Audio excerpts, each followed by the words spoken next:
what are the general cascades of it. We'll come into nutrition and disease. As you know, this it's always ignored, the nutrition, and you will be surprised there are many diseases which will be caused due to the nutrition itself. So this may be caused due to the additives or the contaminants in the food, due to nutritional deficiencies like vitamins, minerals, obesity, the diet and disease, and the chemoprevention of cancer. So all this can cause the nutritive disorder. Now we over here will be concerning with the vitamins only. I'll not go into obesity and all others.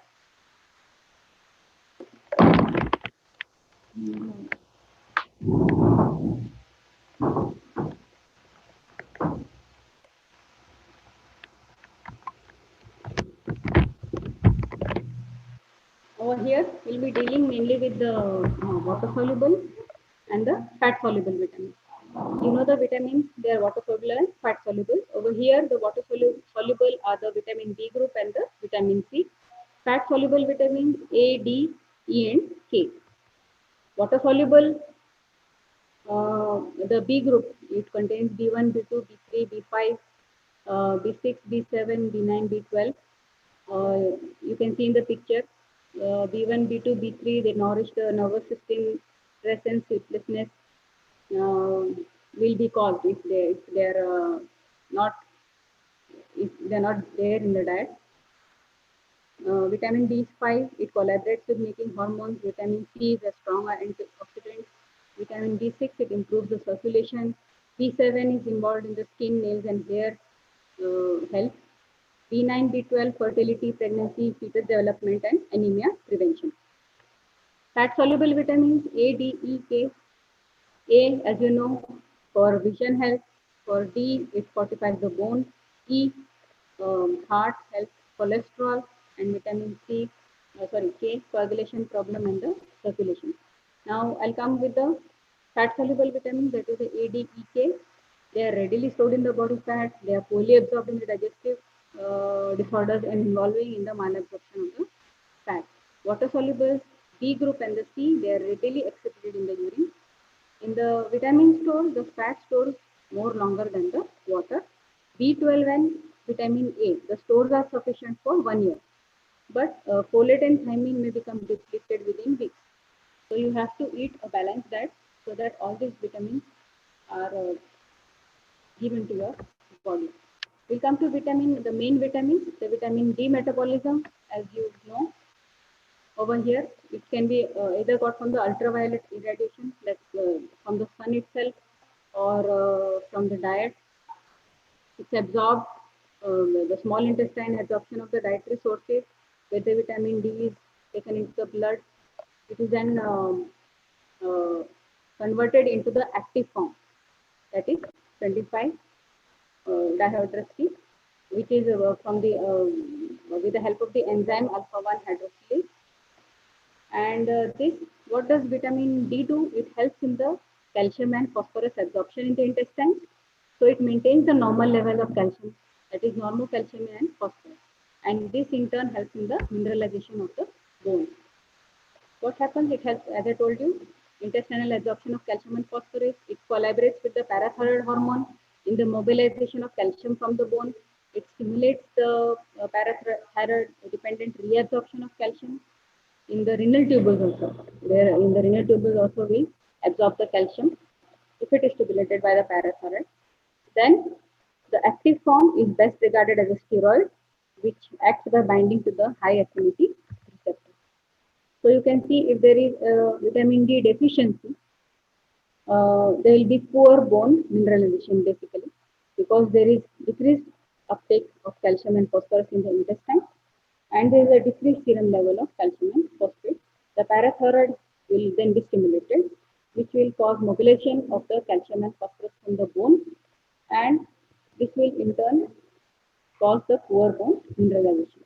So in childhood, where there is deficiency of vitamin D, rickets will be formed. You can see the epiphyses are open, the cartilage overgrowth is there. You can see the ribs of the child there. And in the adults, the osteomalacia is there. That is, bone matrix is not calcified, and Osteoporosis is matrix is reduced while bone matrix is not calcified in case of vitamin D deficiency. Bone fractures happen with very trivial injuries. Even if there is a small injury, a fracture will be there. In the muscle weakness will be there. There will be widespread bone pain, and especially in the hips. Okay. When we come to vitamin K, it is involved for carboxylation of the clotting factors 8, 9, 10, and prothrombin. All this they require the carboxylation to become functionally active. So these clotting factors to become functionally active, they need vitamin K. So if vitamin K is not there, then it will cause some bleeding disorders. Okay. What are the sources? The endogenous intestinal bacterial flora or the diet. Now, vitamin K deficiency in fat malabsorption, reduced gut bacterial flora, liver disease, which is involved in the recycling of vitamin K. What are the effects of vitamin K deficiencies? You can see bleeding diastasis, estimated 3% of vitamin K dependent bleeding diastasis are common, and it's especially seen in neonates. So you can see that in neonates, they always given a vitamin K therapy. Other is the vitamin B group. You can see there are many 12 from vitamin B1 to 12. All of them have different names. And the essentials are the thiamine, niacin, pantothenic acid, pyridoxine, biotin, folic acid, and cobalamin. The big five are the thiamine, niacin, pyridoxine, folic acid, and cobalamin. Thiamine, that is B1 deficiency, you get very polyneuritis. In niacin, that is B3, you get dermatitis, usually diarrhea. In pyridoxine, that is B6, you get anemia, dermatitis, depression, confusion, peripheral neuropathy. Folic acid, you get, as we saw before, megaloblastic anemia, and neural tube defects can be seen. So pregnant women are always given a folic acid substitute in the first 3 months so that the neural tube will develop properly. Then the cobalamin, again the megaloblastic anemia and the peripheral neuropathy. We'll come to the B12 deficiency. What are the clinical manifestations if you have a B12 deficiency? That is a gastrointestinal glossitis and jaundice. Hematological, you get anemia, that is a macrocytic anemia. Thrombocytopenia can also be there. Neuropsychiatric, cognitive impairment, irritability, peripheral neuropathy, you see a tingling numbness on the peripheral, and weakness also.